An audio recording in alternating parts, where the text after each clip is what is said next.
Settle in now. Lower the lights. Let your body sink into the mattress. And take a slow, deep breath. You're safe here. The day is behind you, and all that lies ahead is the slow drift into calm. Tonight, we're slipping into another time. A place where luxury met quiet suffering. Where grand stone villas echoed with beauty above, and quiet footsteps below. If you are new to this little nighttime escape, consider subscribing for more sleepy journeys into the past. And if you enjoy wandering history's gentler corners, a soft lick helps this story reach another dreamer like you. Now, close your eyes if you'd like, and come with me to ancient Rome, but not as a guest. Tonight, you'll see the world through the eyes of someone who served the wine, but never tasted it. Life beneath the marble, entering the villa from below.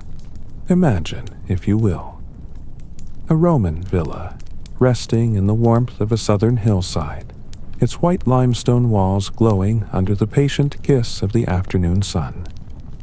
From a distance, it is peaceful, serene, a place of privilege and power. Its gardens are trimmed with care. Olive trees line its edges like ancient sentinels, and the mosaic tiles on its floor catch the light just so, telling stories of gods, victories, and harvests. But beneath this splendor, just below the laughter echoing in the atrium, and the rhythm of sandals pacing along the polished floors, there is another world. The villa breathes in layers, and its lowest breath is the servant's breath. Yours. You live here, but not in the way the family does. Not with silk pillows and perfumed oils and leisure afternoons spent reclining beside fountains.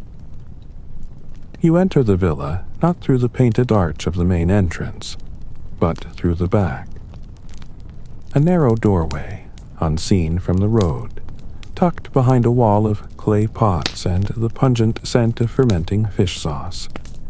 This is your threshold. This is where your day begins. There is no grand mosaic to greet you, no household deity to watch your steps. Instead, your feet press against packed dirt, the coolness of stone beneath you long faded from wear. A faint smell of ashes lingers in the air, where yesterday's fire was cleaned and swept by hands like yours. The servants' quarters are not what you might call rooms. They are shadows stitched into corners. Spaces small enough that you must sleep curled, your knees bent, your dreams cramped between shifts. In the dark of early morning, the villa is quiet. But your work has already begun. The day begins before the roosters call. Before the master even stirs beneath his linen sheets, you are upright. You are moving. A thin wool tunic clings to you as you wake, not from comfort, but from the heat and breath of those who sleep beside you. In a small chamber off the kitchen, 6 others share this space. Some younger than you, some older, some lost in their own silence. You rise without words. There is no need. The rhythm of the villa is carved into your spine. Your first task is the fire. Always the fire. It must be lit before light breaks the sky. The master's bath must be warm when he chooses to rise. And the kitchen must be ready, not when the cook stirs, but before she even opens her eyes. The kindling is kept in a damp basket, never quite dry, never quite enough. And your fingers, still stiff from sleep, must coax life from brittle twigs and ash. It is a quiet ritual, this work of sparking flame from darkness. You blow gently, gently, like breathing back life, and as it catches, the world stirs with it. Soon there are pots to scrub, yesterday's wine stains to clean from terracotta jugs. The cook barks from across the kitchen that the bread must rise before the sun does. You nod. Always, you nod. You are seen only when you are silent. Valued only when you are invisible. The villa is alive now. You can hear it above. Footsteps, slow and certain, begin to echo across the floors overhead. A child cries. A door slides open on its grooved track.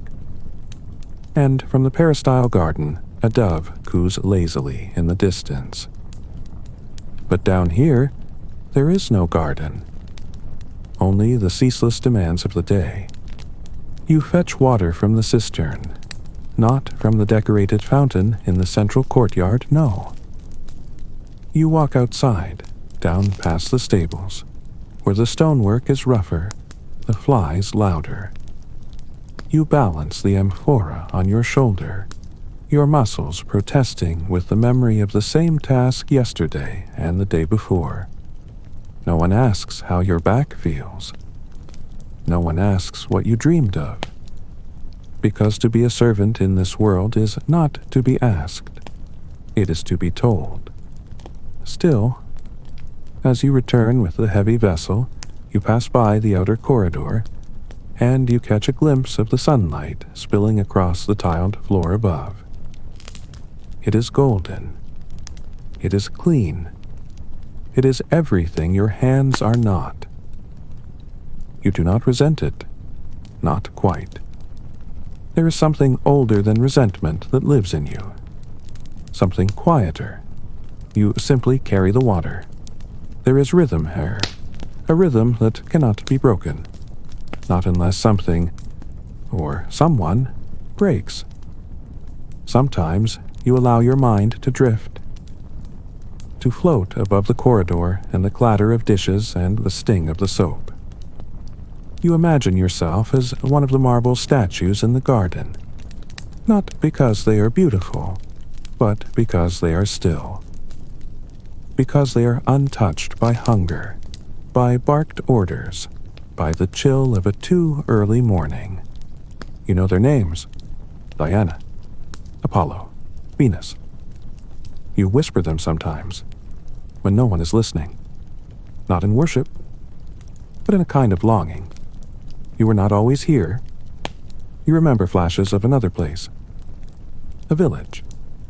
Or was it a hillside? There was music there. A song your mother used to hum. You've forgotten the words, but the melody lingers like smoke in your chest. Now you belong to this house. Not in the way the sun belongs. Or the mother who drapes herself in pearls and mint oil. You belong as the broom belongs. As the oil lamp belongs. As something useful, replaceable. But still, sometimes in the early morning, as the sky turns lavender beyond the tiled roof, and no one yet has called your name, you allow yourself a moment. You let your fingers rest against the smoothness of the wall. You feel the coolness of the stone. And you remember, you are alive. Still breathing. Still here. Are you still awake? If you're not yet asleep, and you're in no rush to drift off, I'd love to know what you imagine this life might have felt like. What would you miss most, if this were your world? Leave your thoughts in the comments below. Or perhaps, simply whisper them to the dark and let the silence take them. The hierarchy of servants, who ruled the household's shadows. In the imagined simplicity of servitude, it's easy to think that all who labor under the same roof share the same weight, the same duties, the same silence. But in the vast and humming body of a Roman villa, the world of servants was a world of its own, a hierarchy, layered and precise, built not of marble and columns, but of whispered ranks and unspoken laws, while the master and his household floated above in a theater of leisure, decisions, and ceremony. Below them lay a quieter empire, one governed not by senators or philosophers, but by other servants. At the top of this unseen order was the Villicus, the estate manager, a position of strange and careful power. Sometimes a freedman, sometimes still enslaved. The Villicus was the invisible hand of the Dominus, the master, when he was away, or simply uninterested.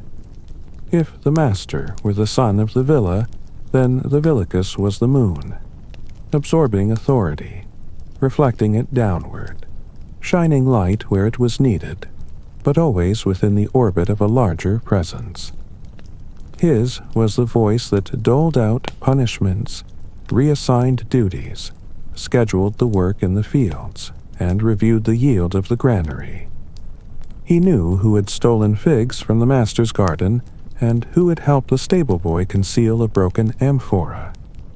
And he remembered, always remembered. Beneath him were others, each role a thread in the villa's complex weave of survival and elegance. There was the Atriensis, the household steward, who oversaw the interior of the house itself, ensuring that the candles were trimmed, the floors swept, the silver polished, and the guests, when they came, were met with precisely the right bow, the right wine, the right words. The Atriensis was the unseen composer of domestic harmony, the one who made sure the master's wife never had reason to frown upon dust, disorder, or delay. Then came the cellarer, in charge of the storerooms, who guarded the wine jars and salted meats as if they were gold. His word carried weight, for the kitchen depended on his discretion. The cook might huff and curse and clang her pots like cymbals in frustration, but she could not create feasts from emptiness. Every clove of garlic, every vial of oil, every wedge of goat's cheese passed through the cellarer's judgment before reaching the fire. If a slave angered the cellarer, their portion might shrink mysteriously for a few days, or disappear altogether. There were nurses for the children, seamstresses for the garments, and scribes who handled the estate's accounts. There were body servants whose only duty was to attend to the master's person, bathing him, dressing him, shaving his face, and scenting his wrists with imported myrrh. These body servants occupied a strange position, at once close to power and entirely subject to it. They saw the master in his most private moments, but they were not companions. They were shadows stitched to his daily rhythm, and if they failed to anticipate his needs, if a tunic was too coarse, or water not warm enough, they bore the consequences. Farther down the chain, in lives even more obscured, were the general laborers. Field hands and kitchen scullions, animal keepers, dung collectors. These were the ones whose fingers bore permanent stains from oil and dirt, whose backs bent early with years of silent service. Their names were often forgotten. They were not addressed directly by the Dominus. They were whistled at, nodded toward, or summoned with a gesture. When they slept, they did so in shared quarters, sometimes beside the very animals they tended, and when they awoke, they were already late. And yet, even here, in the lowest tiers, the hierarchy continued. Among the general laborers, some had seniority. A boy just brought in from the provinces, his Latin broken, his sandals worn, would be the last to eat, the last to speak. He would scrub floors others had dirtied, carry loads too heavy, remain standing too long. He would learn the hard way when to bow his head, when to avert his eyes, and whom to fear. Among slaves, fear was currency. It determined the arc of one's day, the depth of one's breath. But so too was favor. Earning the approval of the Atriensis, or of the cook, could mean a lighter task, an extra spoon of lentils at supper, or permission to rest early on a festival eve. Favor was gained through quiet competence, obedience, invisibility, and sometimes flattery.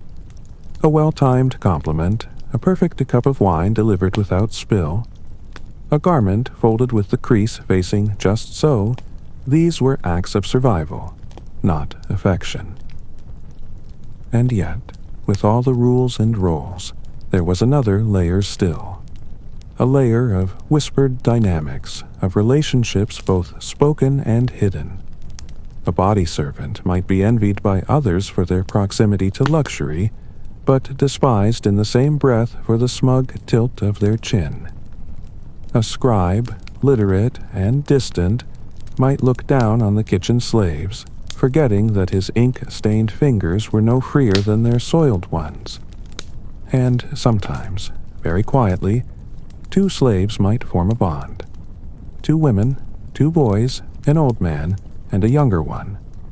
A friendship born of long nights and aching joints. A whispered secret passed between folded laundry, a soft moment in the stillness before dawn. But all such connections lived in the margins. For this hierarchy, however subtle, however unofficial, was enforced by the looming promise of punishment. Disobedience, even in the form of tardiness or poor posture, could result in flogging. Insolence could mean more. A broken amphora, if costly enough, might invite branding or shackling, and escape. That was the gravest defiance of all. If caught, a runaway was not simply punished, they were transformed. Shackles were fixed permanently. Marks were burned into the flesh. Their faces became known, their status diminished to the lowest rung. Fugitivus, a hunted thing. But some did escape. A few, at least. Disguised, banished into cities, or aided by sympathetic eyes in another household. And for the rest, for those who stayed, for those who woke each day beneath the marble silence of the villa, they played their part in the great, grinding machine of aristocratic life. You might ask, why didn't they rise? Why didn't they rebel? And to that, there are no easy answers. Many did, in small, hushed ways, a pot hidden, a door left open, a word passed between travelers, and some, on rare occasions, in great and flaming acts of defiance, but most endured. Because this world was vast, and its hierarchy deep. And within that depth, each servant carved a space, however narrow, in which they could breathe. Even a breath that carried the taste of ash. Are you still with me? If your eyes are still open, tell me this in the comments below. Which role in the villa would have been the hardest for you to bear? The one closest to power, or the one furthest from sight? Or, if your eyelids are already heavy, let the question float into sleep. Waking before the dawn, the unseen labor of the morning. The air before sunrise carries a silence unlike any other. It is not the silence of sleep or the hush of reverence. It is a working silence, taut and expectant. In the Roman villa, this was the hour when the world above still slumbered beneath linen and perfume. But below, in the lower corridors and earthen rooms, motion had already begun. This was the time when your day, like the day before it and the one that would follow, began in shadow. Not with the sound of a bell or the softness of light, but with the memory in your bones that it was time to rise. There was no one to shake your shoulder, no soft whisper to rouse you. You woke because the others did, and they woke because their bodies had long since adjusted to the rhythm of servitude. You learned the passing of time not by a sundial or the call of a trumpet, but by the ache in your limbs, the whisper of feet against stone, the distant clink of tools being gathered in silence. There was a discipline to these earliest hours, born not of fear, though fear was never far, but of the sheer inertia of necessity. If the fire was not stoked, the water not drawn, the food not prepared, the entire household would awaken to disorder. And disorder meant punishment. You started with the embers. The hearth had died during the night, but not completely. If you were lucky, a soft orange glow still hid beneath the ash. You knelt, breath shallow, coaxing the faint warmth with shreds of old linen and bits of dry moss. You cupped the fragile flame as if it were a secret, and when it caught, you felt briefly as though you'd performed a kind of quiet magic. And in a way, you had. For that flame was not just heat, it was permission. Permission for the villa to come alive. From there, the tasks cascaded. Bread had to be prepared before the master even considered opening his eyes. Not just any bread. It had to be warm, soft, lightly dusted with flour, and perfectly risen. The flour itself had to be measured by hand from the granary stores. The dough kneaded not with tools, but with wrists already sore from yesterday's labors. You learned to knead without thinking. The rhythm moved through you. Press, fold, turn, press again. If you were slow, the cook would notice. And if she noticed, she would complain. And if she complained, the villicus would act. So you pressed faster. At the same time, water had to be drawn. You could not use the master's fountain, the one carved with dolphins and vines, the one polished daily for his amusement. That water was ceremonial, decorative, symbolic. Instead, you walked to the cistern outside the villa wall where the stone was chipped and the smell of damp earth clung to your sandals. You carried clay jugs, one on each shoulder if your balance allowed, or one at a time if your back ached too fiercely. The water was heavy, but its weight had become familiar. You no longer questioned the burden. You simply bore it. Inside, lamps were lit. Not all at once, but carefully in order. First, the central corridor. Then the kitchen, the storerooms, the baths. Each lamp was filled with oil, its wick trimmed just so. A poorly cut wick could sputter or smoke, and that too would be noticed. The atriensis, ever vigilant, might inspect your work and offer no words, just a glance. But even a glance could sting if it carried disapproval. Meanwhile, chamber pots had to be emptied before they were found. This task fell to the younger boys or the newest among the household.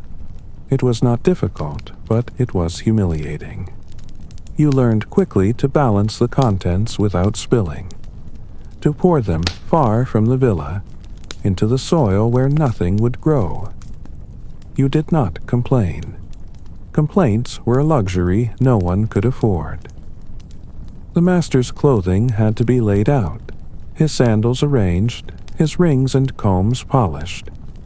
His bathing water had to be warmed to the exact temperature he preferred, not too hot, never too cold.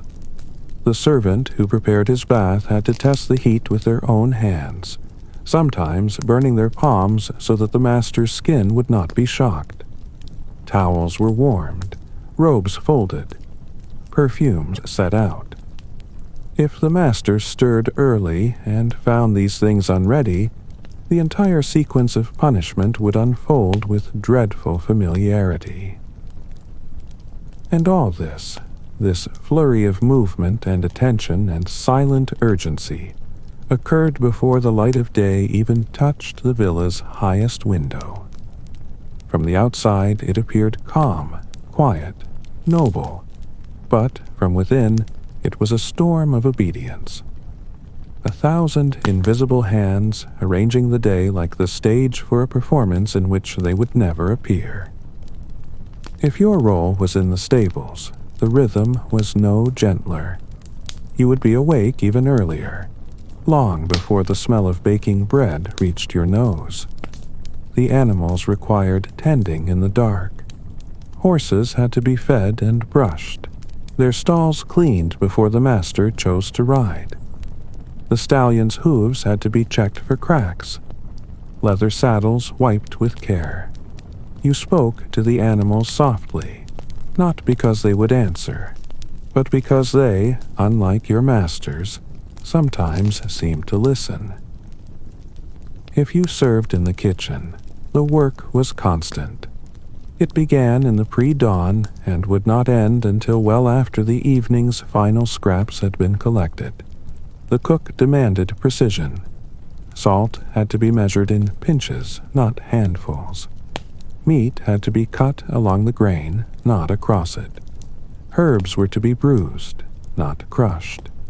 Mistakes were met with curses, or worse, reassignment to the laundry, where the water was colder and the hours longer.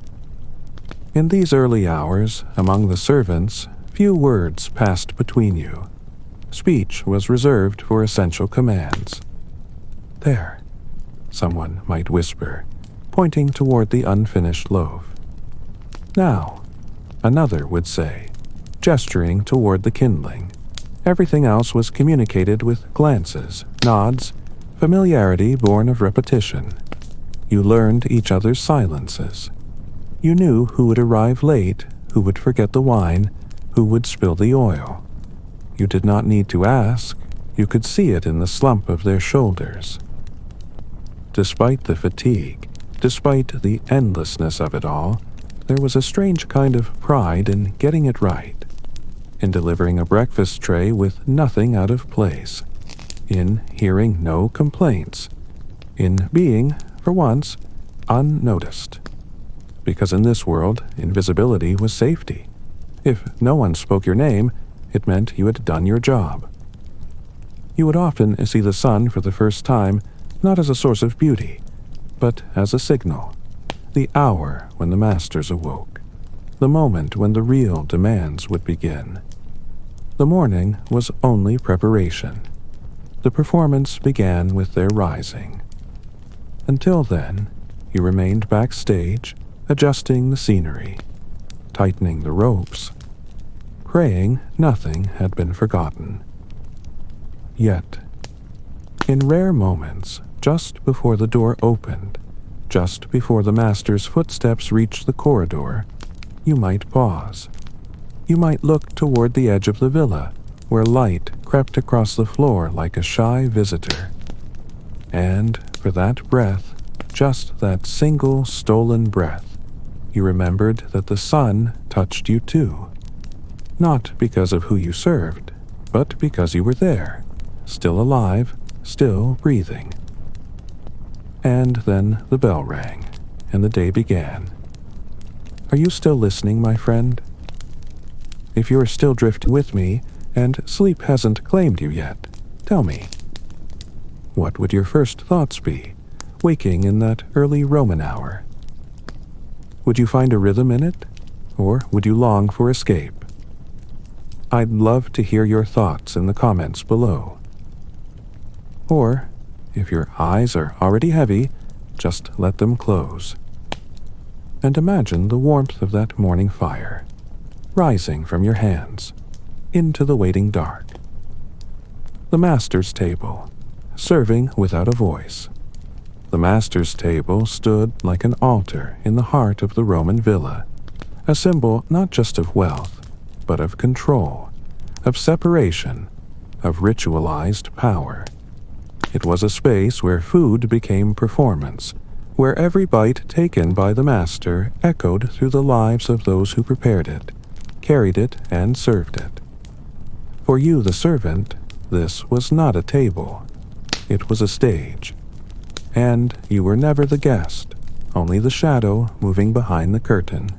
And the triclinium, the formal dining room, was a place of curated beauty. The walls were adorned with frescoes, scenes of Bacchus and Venus, of feasting gods and gentle banquets under painted grapevines. The floor was a mosaic of polished tile, often featuring geometric patterns or mythological creatures. The light here was always deliberate, filtered through colored glass or softened by linen screens. Even the scents were crafted. Oils burned in low bronze bowls to perfume the air with myrrh and cinnamon. But beneath the artistry of this room, something more rigid lay, a structure not unlike that of the villa itself. Hierarchical, cold, certain. Meals in the Roman elite household followed a protocol that bordered on the sacred. The dominus and his guests reclined on couches arranged in a U-shape around the central table. They leaned on their left elbows, heads tilted in conversation, fingers lazily reaching for morsels. Each person had a rank at this table, and placement was not arbitrary. The host sat in the center couch, in the place of highest honor. His most favored guest lay to his right, and others filled the remaining spots based on status, seniority, or favor. And you stood. Always stood. Behind them, beside them, never beside the food itself. You were the motion they pretended not to notice, the quiet efficiency that kept their wine full, their hands clean, their trays warm. You could be no louder than the flicker of the oil lamp. You were to pass through the space without disturbing the artful illusion of leisure. Carrying dishes was not simply a matter of weight. Each course, gustatio, prima mensa, secunda mensa, had its own expectations.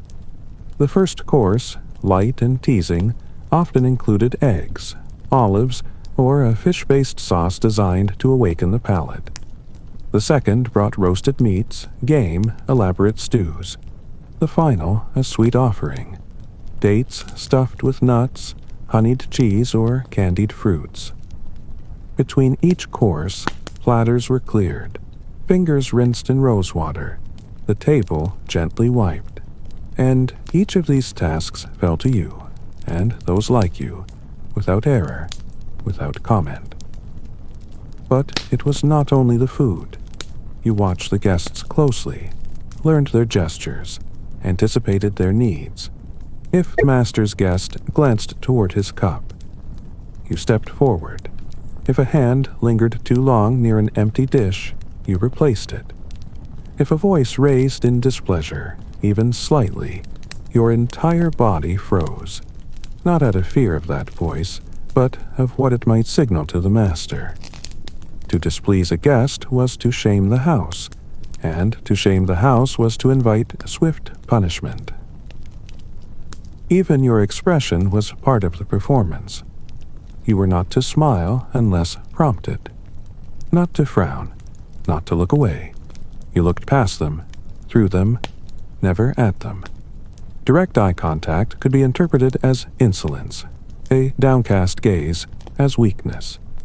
There was a narrow line you had to walk, present but not visible, responsive but not emotional. A servant who spoke out of turn, or worse, interrupted the flow of a meal, risked flogging, reassignment, or being sold altogether. And so you mastered the art of silence. Wine was a ceremony unto itself. It was rarely served pure. Instead, you would mix it, 1 part wine, 2 parts water, or sometimes more depending on the guest's taste or the master's mood. You poured slowly, elegantly, holding the jug high enough to impress, low enough to prevent splash. Some villas used elaborate strainers, and you had to ensure no sediment passed through. The guests might murmur compliments about the vintage, but they would never thank you. The wine was theirs. The labor was not worth noting. You learned not just the taste of your master's preferences, but the temperature of his moods. A tight grip on the cup, he was tense. A single bite followed by a pause, something was wrong with the seasoning. A forced laugh at a guest's joke. He was displeased and hiding it. You adjusted accordingly, relaying silent signals to the cook, the steward, the others. A frown from him could change the tone of the whole evening. You lived inside those nuances. Sometimes the meals were extravagant, imported oysters from distant shores, flaming dishes with saffron and spices from far-off provinces. A peacock roasted and served with its feathers reassembled, as if still alive. Guests applauded. The Dominus beamed. You held a tray that made them marvel, and they did not see your trembling arms. Other times, the meals were quieter, more introspective. Perhaps the master had returned from a funeral, or business had soured. The guests would murmur in low tones, and you moved more carefully, as if your footfall could insult their grief. On those nights, the triclinium felt less like a celebration, and more like a confessional. But still, the expectations remained. Still, the service must be flawless. When the meal ended, your work did not. The clearing began, the wiping, the sorting. Leftover bones were thrown to the dogs. Wine-stained linens were sent to the wash. Utensils returned to their proper places. You stayed until the last guest departed, long after the laughter faded, long after the torches were extinguished. You stayed until the floor was clean enough to mirror the ceiling. And yet, through it all, you never sat at the table. You never tasted the sauces whose recipes you memorized. You never reclined, never raised a toast, never allowed yourself to savor even a crumb. The table was close, just inches from your hands, but it was as distant as the stars. Sometimes, a guest might notice you, not as a person, but as a curiosity. They might ask your name, inquire about your accent, chuckle at your trembling hands. It was not kindness. It was entertainment. You answered softly, respectfully, and they returned to their figs, already forgetting you. But you never forgot, because each night, as you retreated to your cot, your body aching from the performance, your stomach empty, your ears still ringing from the echoes of voices that would never call you equal, you carried with you the knowledge that you had been necessary and yet unnoticed, that you had passed through the light without casting a shadow. Still awake, dear dreamer?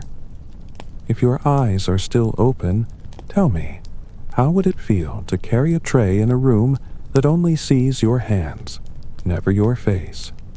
Would you find purpose in the precision, or hunger in the silence?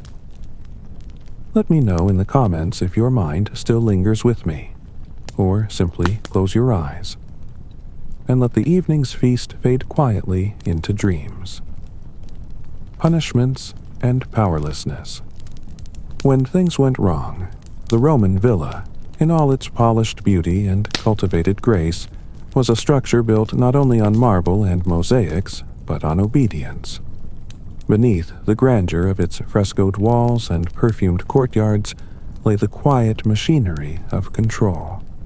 Every bowl scrubbed, every floor swept, every command obeyed without hesitation was part of a delicate web of submission that held the household in balance. And when that balance was disturbed, when a servant faltered, when a task was forgotten, when an expectation was unmet, the consequences were rarely gentle and never forgettable. Punishment in the villa was not merely correction, it was performance.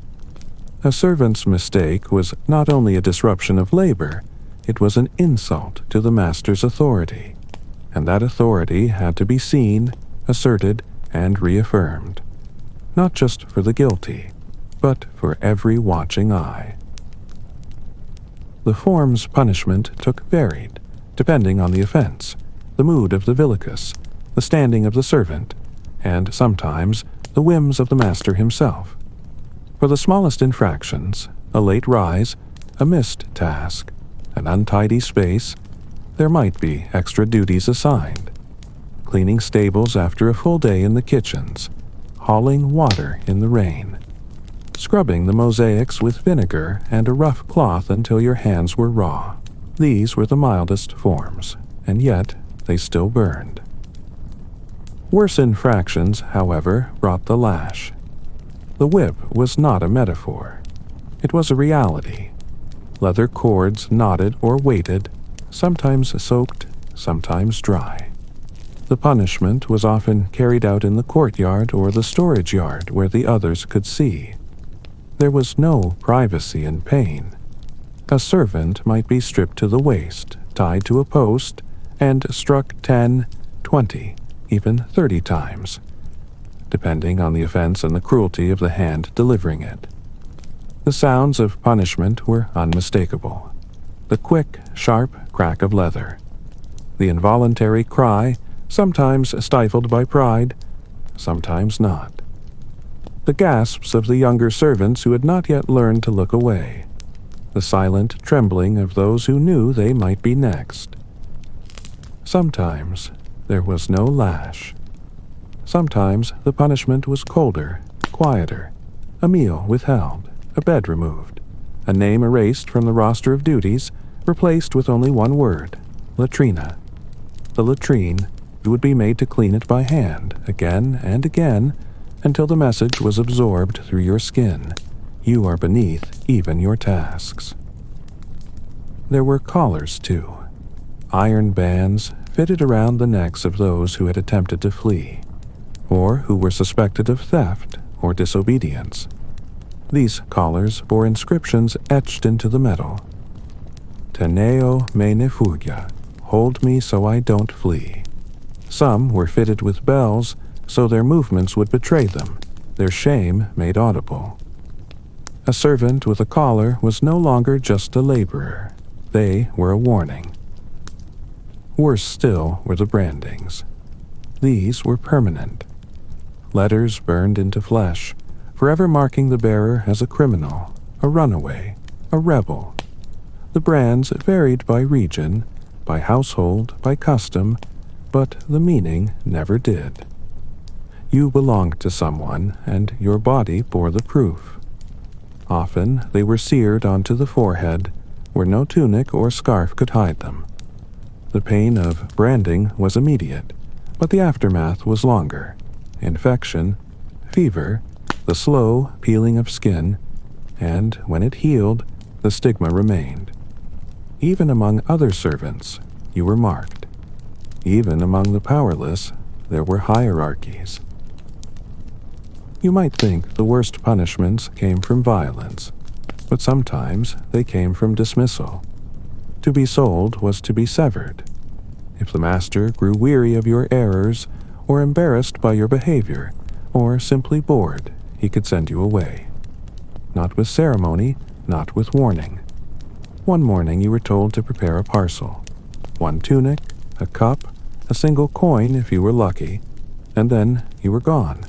Sold to a trader, a merchant, another household, perhaps harsher, perhaps kinder, but always unknown. Some dreamed of being sold, hoping for a gentler life. Others feared it more than flogging. At least here, they said, you knew the faces, the patterns, the rhythms. A new place could mean new cruelty, or worse, forgetting. Being lost to the only people who had ever spoken your name. Then, of course, there were collective punishments. When no one confessed, when a dish went missing, or a jewel misplaced, and none would step forward. Then the Villicus might punish all. No meals, no rest. Work doubled for every hand. This bred resentment, suspicion. Friends turned cold. Those who once whispered stories at night now kept to their corners, afraid to be associated with the wrong pair of eyes. And yet, even in this world of strict discipline, there were strange, quiet mercies. An older servant might speak up to protect a younger one. A cook might accept blame to shield her helper. A stable boy might take lashes for a friend. These moments were rare, but they existed. You remember them like a secret warmth, a flicker in the coldness of order. You learned over time how to move through this world. You learned the rules beneath the rules. The Villacus was stricter when the master had guests. The cook was crueler when she drank. The Atriensis had a soft spot for quiet compliance and a hatred for clumsiness. You learned to anticipate danger. You learned when to breathe and when to hold your breath. But nothing taught you faster than punishment. Once you had felt the whip, once you had tasted the shame of failure made public, you carried it with you. Not as weakness, but as armor. You remembered each mark, each scar, and they taught you how not to be seen. Still, even the most careful servant could falter. A dropped platter, a poorly mixed wine, a wrong word overheard, and then you were reminded that in this place, power did not need to justify itself. It only needed to act. Sometimes, the master did not even rise from his seat. He simply lifted a finger, and someone else would do the rest. And so, you lived carefully. You walked softly. You whispered only in corners. You waited for the moon to rise before crying, and even then, quietly. Yet, even under this weight, you endured. Not because you believed in justice, or in kindness, or in redemption, but because you had no other choice, and because in small ways you resisted. You remembered who you were. You dreamed, even if only in sleep. You helped when no one saw. You smiled sometimes, when the risk was worth it, and that, too, was defiance. Are you still awake? If your eyes haven't closed, and your mind still lingers in this heavy chapter, I wonder, how would you respond to injustice if speaking out brought pain? Would you remain silent to survive, or whisper truth in the dark? Share your thoughts in the comments if you're still here with me. Or, if your eyes are growing heavy, let the quiet take you. You've walked through a heavy memory. Now let it fade. And rest. The secret bonds. Among slaves, love, loyalty, and resistance. In the long corridors of a Roman villa, beneath the opulence and order, beneath the barked instructions and the cold reach of the master's will, something softer stirred. It moved between glances, passed through gestures, and bloomed in silence. It could not be charted or measured, but it existed quietly and stubbornly, bonds between those who were never meant to matter, between those who served. To the masters, the slaves of the villa were parts of a machine, interchangeable, practical. A cook could be replaced, a stable boy sold, a body servant reassigned. The people who made the villa function were expected to do so without voice, without history, and certainly without affection. But humans, even when broken down to their labor, do not stop being human. And so, amid the rules and routines, in the hidden crevices of daily life, bonds were formed. Bonds of necessity, of survival, of comfort, and sometimes of something resembling love. These connections were rarely dramatic. There were no open declarations, no romantic gestures beneath cypress trees. But in the shared rhythm of servitude, you began to notice one another. The way a kitchen girl reached to cover a burn on another's wrist. The way a boy in the stables always saved the softest hay for the youngest. The way two bodies found space to rest beside each other in a room meant for 6. These moments, small and fleeting, became everything. Friendship in the villa was a dangerous luxury. Too much laughter might catch the eye of the villicus. Too much time spent with one person might spark suspicion. So friendships bloomed in shadows. In the quiet hours before sunrise, in the shared weariness after a long banquet, in whispered stories beneath the stars when the master's household had finally gone still. And there were stories, old ones, from places far away, tales of mountain gods and sea spirits, of ancestors and animals that once spoke. The younger servants listened, their eyes wide, their minds drifting briefly away from the villa's walls. Telling stories was not only tradition, it was rebellion. To remember your homeland, your name before bondage, the face of your mother, or the laughter of your sister. This was an act of resistance. It meant you still possessed something they had not taken. Sometimes, in rare and hushed ways, love would grow. Not the grand love sung by poets or etched into temple walls, but quiet, steady love. The kind that helped someone bear their burden. The kind that saved a better portion of bread. That patched a tear in someone else's tunic. That waited to speak until the other had stopped trembling. These loves were not announced. They were hidden in eyes that lingered too long, in hands that brushed for a moment longer than needed. They were sometimes noticed, and when they were, punished. A master might separate those too close. One might be sent to the fields, another reassigned to the baths. Affection was not meant to flourish among those who were owned. But it did. There was loyalty, too, though it often took unexpected shapes. Loyalty not to the master, but to one another. A cook shielding her helper from the blame of a burnt sauce. A stable boy covering for another who'd fallen asleep during his watch. These were not grand sacrifices, but small, steady ones, cumulative, each one a thread in a larger, invisible net of mutual survival. Resistance, when it came, often took the form of memory, of holding on to identity. Some refused to take the Roman names they were given, insisting on the names of their birth in quiet corners. Some carved tiny symbols into the backs of furniture, reminders of their village, their tribe, their gods.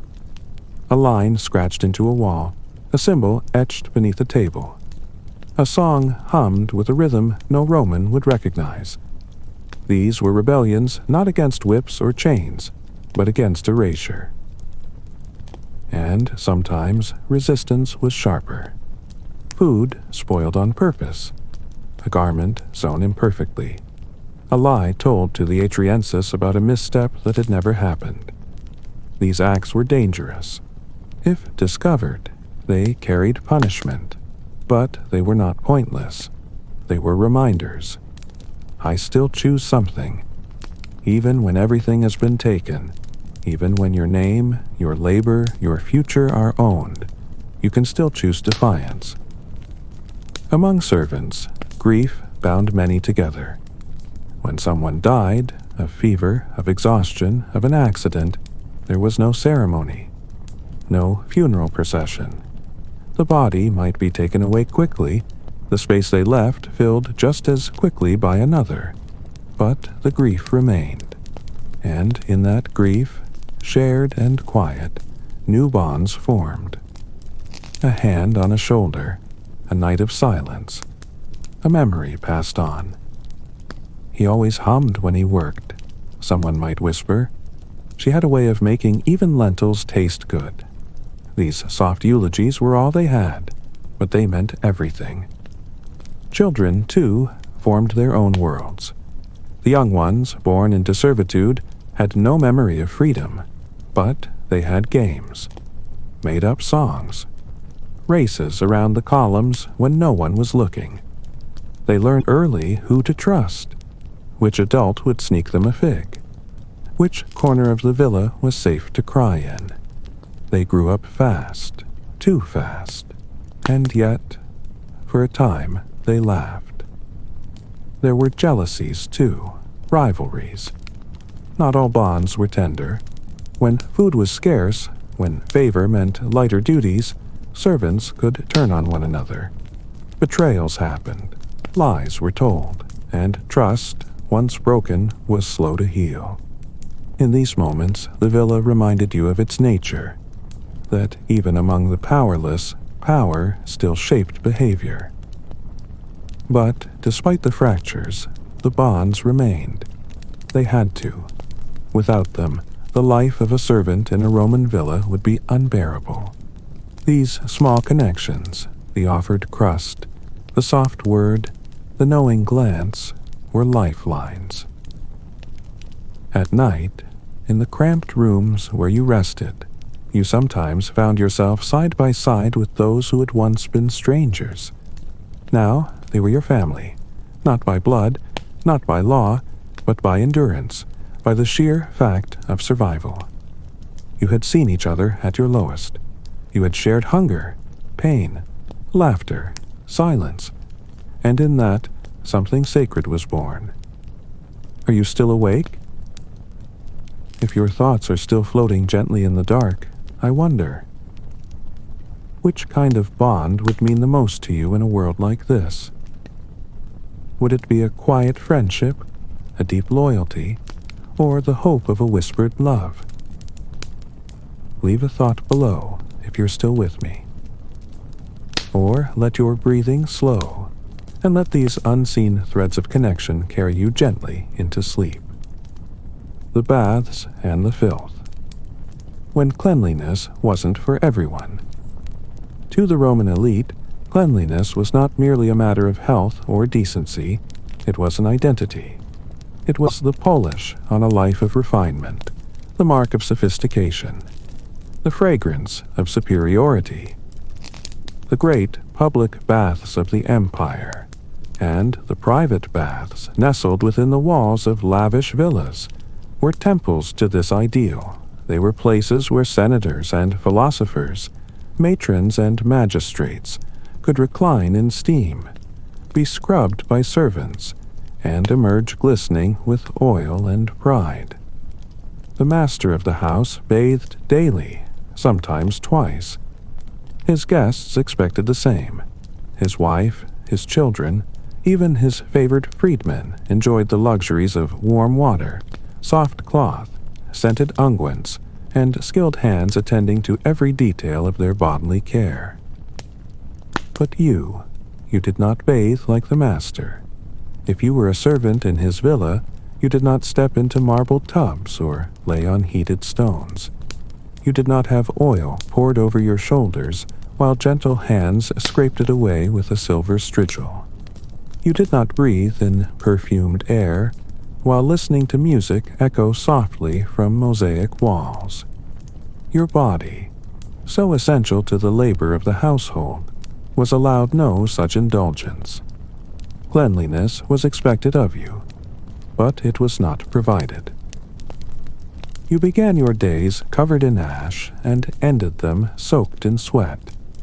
Grease clung to your skin from the kitchen, dust from the fields, wine from the spilled goblets of careless guests. The stables gave you their own scent, earthy and unrelenting. And yet you were expected to remain unoffensive, invisible. No servant could afford to smell of their own toil, not if they wished to remain out of trouble. So you did what you could. There was a corner of the villa where wastewater was collected. Not quite warm, not quite clean. Some mornings, when you had a spare minute and no one was watching, you would take a damp cloth and wipe your arms, your neck, behind your ears. You used sand or ashes to scrub away the worst of the grime. The first few times it left your skin raw, but you got used to it.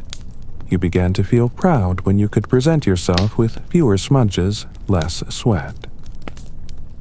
Sometimes, during festivals, The master might allow the household staff to use the servant's bath, a basin of tepid water, half filled from a cistern and reused by dozens in rotation. It was not heated, it was not perfumed, but it was something. And in those rare moments, you let yourself savor it. The feeling of cool water on your ankles, the sound of laughter, real, genuine laughter, as another servant splashed someone by accident. For a few breaths, the villa did not feel like a prison, just a place. But for most, these moments were rare, and the labor of bathing the masters never paused. If you served in the bathhouse, you understood a different kind of cleanliness, one that was expected but never yours. You carried amphorae of hot water across stone floors, careful not to slip. You laid out towels before they were asked for. You tested the caldarium, the hot room, with your own breath, watching how quickly the steam rose. You scrubbed the floors after the master's feet had passed, cleaned the oils from the walls, collected the discarded sandals. And when the session was done, you emptied the water, layer by layer, never allowed to sit in it yourself. There was a hierarchy even in the filth. A body servant might be allowed a clean cloth, a fresher tunic. A scullion might go days without washing, working beside meats and broth and boiling pots. And among the lowest, those who cleaned the latrines, who swept the pathways outside, who worked near the drains and behind the stables, disease was always a breath away. Their hands were cracked, their nails blackened, their skin never rid of its earthy coating. Still, they labored. Still, they endured. The contradiction was painful. You cleaned the villa, made it gleam, prepared it for guests of stature and scent, yet you were rarely clean yourself. The towels you laundered never wrapped your shoulders. The soap you made from animal fat and ashes never touched your own skin. You were surrounded by water, but always thirsty for its relief. You learned to ignore the smell of yourself. You learned to fold away the discomfort. But sometimes you still remembered. In moments when a breeze passed through the open windows, when the scent of rosemary from the garden mixed with the morning dew, when a child, freshly bathed, ran laughing through the courtyard, you remembered what it meant to feel clean. Not just washed, but light, unburdened, restored. And you remembered that cleanliness, for the masters, was never just hygiene. It was power. It was the luxury of removing one's dirt and forgetting the labor that made it possible. It was ritual, symbol. It said, I am not like them. And for a brief moment, you wondered what it might feel like to step into that bath, to sink into warmth, to emerge soft and new. But you did not wonder long. The master's towel needed folding. The oil flask had gone missing. The furnace in the hippocaust had gone cold. There was always something. And so you continued. You washed the masters, knowing they would never wash you. You swept their filth, knowing they did not see it. You tended the steam, even as the cold clung to your own bones.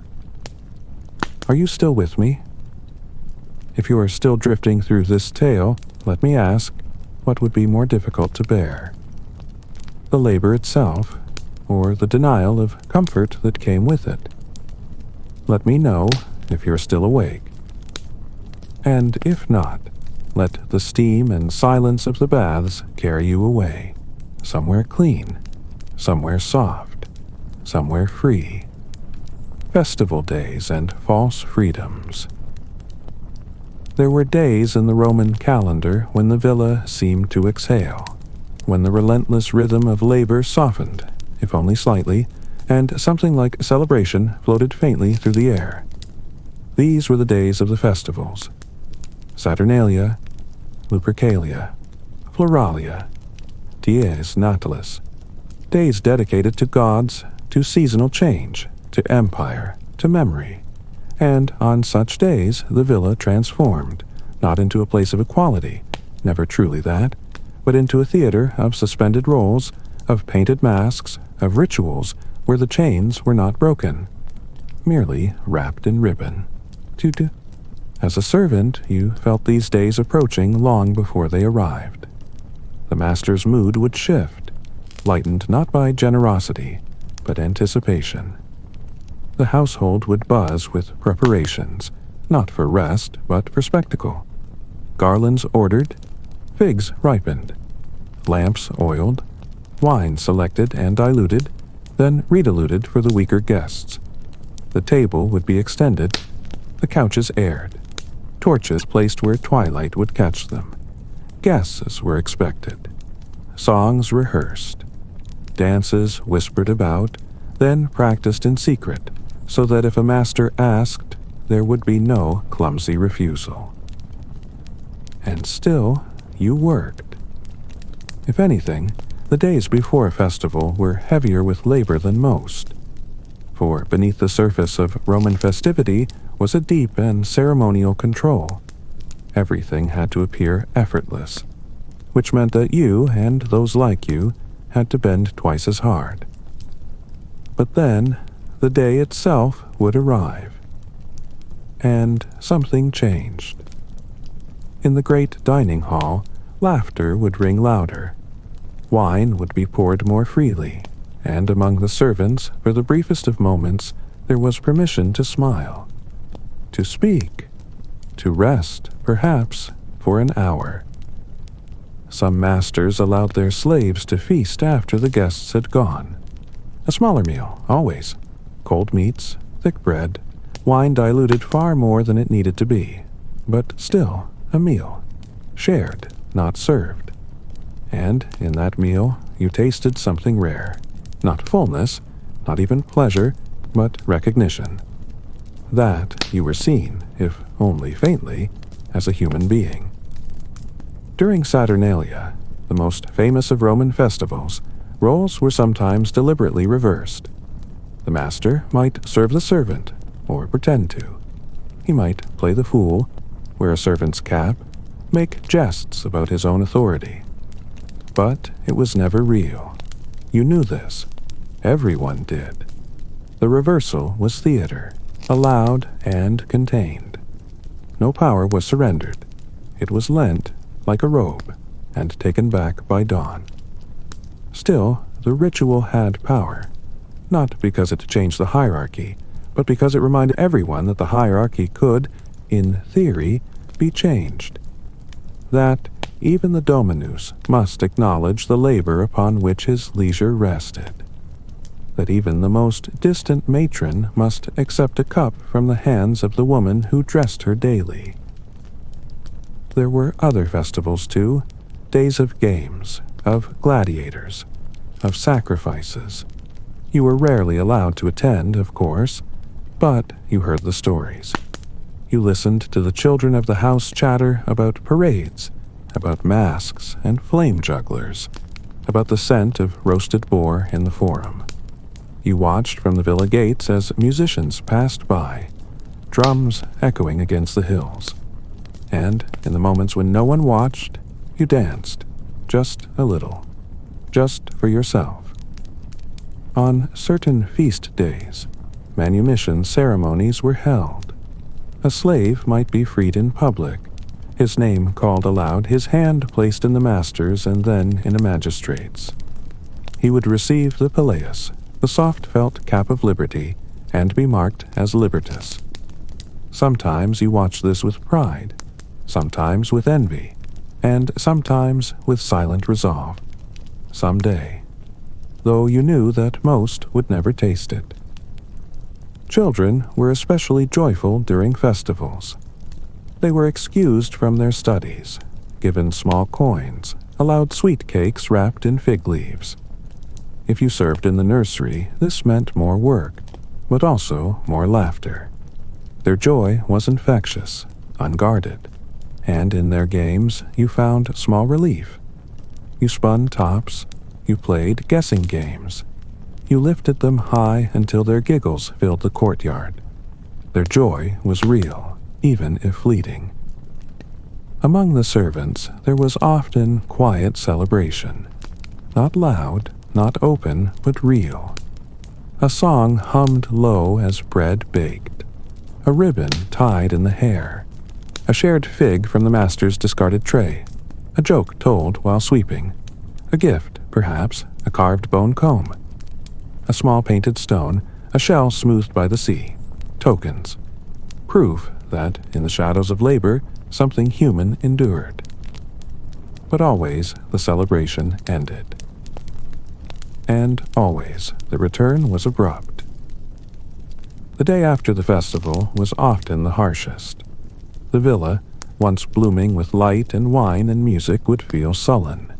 The master's kindness, offered so generously the night before, evaporated with the dew. Mistakes, overlooked in the glow of celebration, were now punishable. The rooms had to be cleaned, the wax scraped, the linens soaked and beaten until the wine stains were gone. The cook was hungover, the villicus tense, and the laughter, so close, so recent, seemed a distant thing. You returned to your place, to your silence, to your pace and posture and tasks, but you carried the memory, not of the master's jokes, not of the food or the music, but of the moment you laughed and were not corrected, of the moment you spoke and were not silenced, of the moment your name was said not as a command, but with something like respect. That was the false freedom of the festivals. It offered no real change, but it offered a glimpse, and that glimpse, even when painful, could not be unseen. Are you still here? If your eyes are open and your heart is still lingering in the afterglow of the festival, I wonder, would you have taken joy in those days? Or would the return to silence have made them harder? Let me know if you are still with me. Or just breathe. And let the music fade into a deeper kind of peace. The path to manumission. Hopes of freedom. In the world of Roman servitude, the word manumitio carried a strange weight, heavier than hope, but lighter than promise. It hung in the air like the smell of rain, hinting, stirring, lingering, but never guaranteed. For those who lived and labored beneath the stone ceilings of a villa, freedom was a concept both familiar and remote. Familiar because it was spoken of often. Guests whispered about the slaves who had earned their liberty. Masters boasted of their magnanimity. Children repeated tales of a nursemaid who had served so well. She now lived as a free woman in the city, and yet remote, because for most it never came.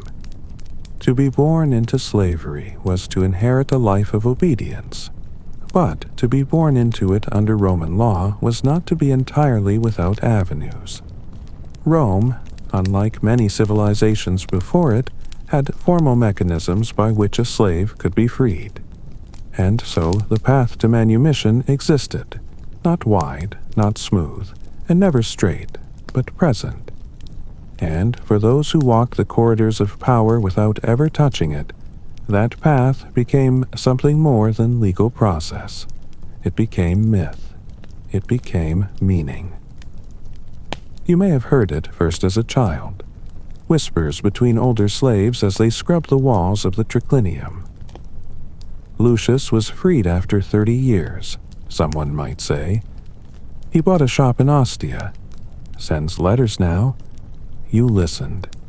You imagined Lucius, older, tired perhaps, but standing in the sun without orders, choosing when to eat, where to walk, what to wear. It felt impossible. And yet it happened. Rarely, quietly, but it happened. There were 3 common roads to manumission. The first, the one most often dreamed of, was through favor. A master, satisfied with years of faithful service, might grant freedom out of gratitude or pride or whim. This could occur in private, with a simple verbal declaration, or publicly with witnesses and ceremony.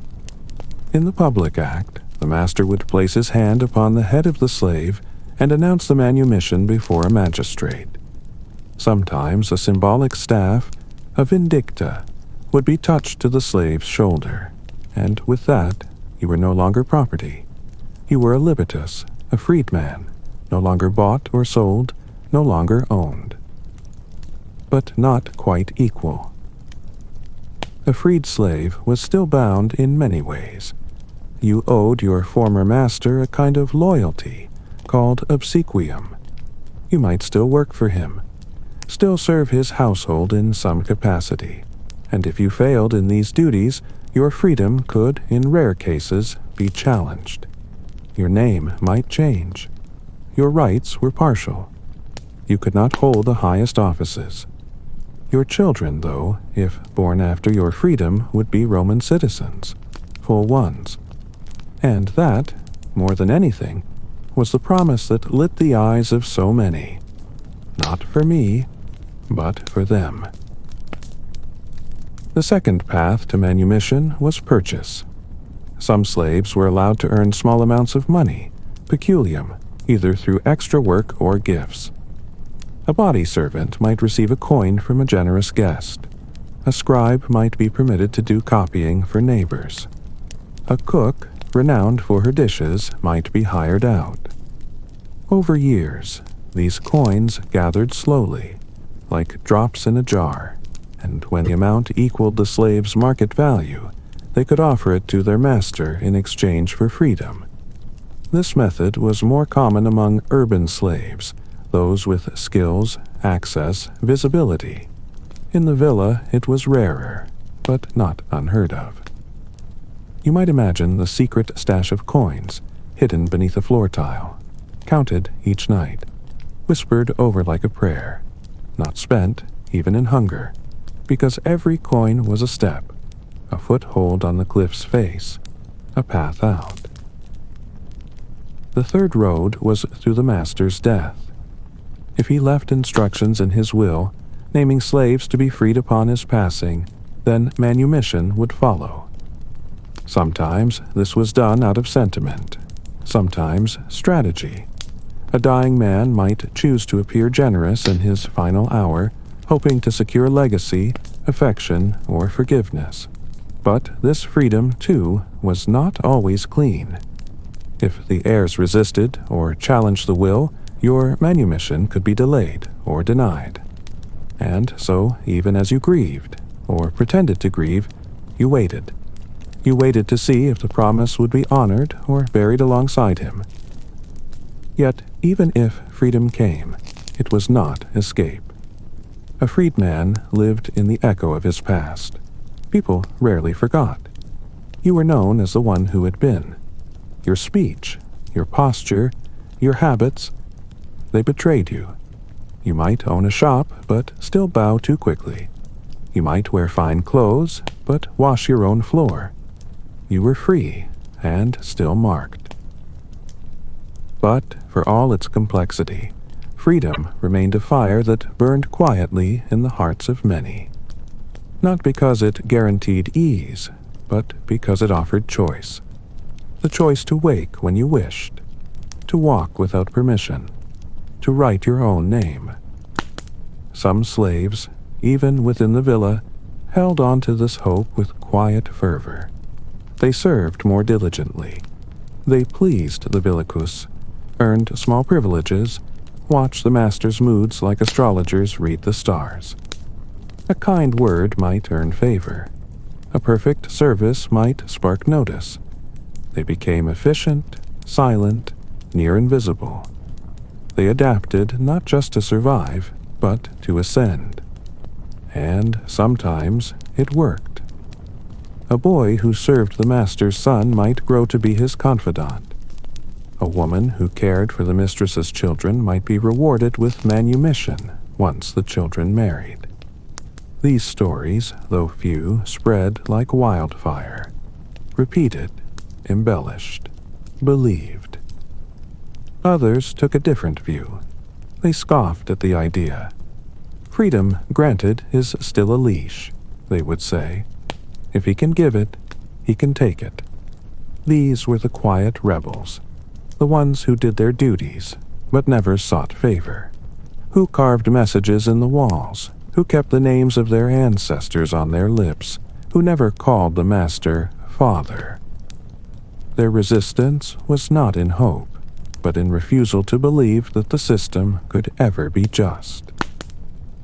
And then there were those who had been freed. You saw them sometimes, a man in the market, dressed simply, with coins in his pouch and no collar on his neck. A woman with a child on her hip, walking freely down the street, no master trailing behind her. They did not always look happier, but they walked differently, stood differently, as if they had stepped into the world and left behind a weight they could never quite explain. One freedman returned to the villa once, many years after. He had been a cook. Now he ran a tavern in the city. He brought gifts, not grand ones, just olives, a few salted fish, a piece of linen. He bowed to the master, out of habit or politeness, it was unclear. But when he spoke to the servants, he smiled, and when he left, he touched the wall of the kitchen as if saying goodbye to a ghost. You remember that moment. You remember thinking, not will I ever be like him, but how would it feel to leave and never return? Freedom, in the Roman world, was not a guarantee, not a right, not even a reward. It was a possibility, and sometimes possibility was enough to keep a man alive. Are your eyes still open? If you are still with me and not yet asleep, tell me, would you have chased freedom in a world like this? Waited patiently, resisted quietly, or accepted your role and made peace with it? Leave your thoughts if you like, or let your breath slow. And imagine yourself on that quiet road, walking away from the villa, with no collar around your neck, and nothing but the sound of your own footsteps. Finally, your own. The legacy of the forgotten. What their lives tell us now, time wears away marble. It softens stone, swallows names, buries memories beneath layers of soil and silence. Villas that once rang with laughter and orders and footsteps are now still, their walls crumbled, their gardens gone to seed.